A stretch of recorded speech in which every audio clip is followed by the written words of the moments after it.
You know, sometimes guilt and shame is not brought on by trauma, by your past, by what someone did to you. It's simply brought about by pride. Pride is so dangerous.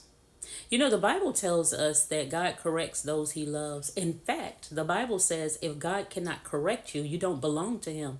If God cannot rebuke you, if he cannot correct you, you don't belong to him. And so, what happens is a lot of times God corrects us. And when you are bound by pride, when ego is at the forefront of your life, you will reject that correction. And by doing that, you are rejecting God. My God. Pride is a thief, it delays you.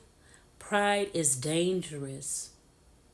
And so many of us that are dealing and battling with this spirit of pride are causing our own delay, sabotaging our own life, stopping our own progress because we do not have the ability to say three words: I was wrong.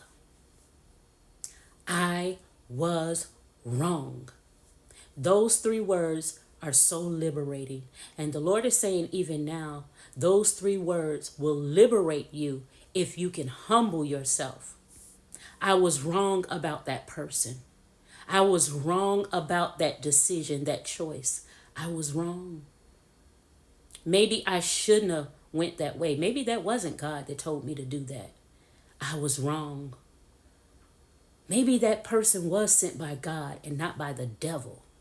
I was wrong. Some of you have misjudged your help, and this is why you're stuck, and this is why the delay has come. Because you misjudged and mistreated the very one God sent to help you. You were wrong. You were wrong. We all get it wrong. We all get it wrong.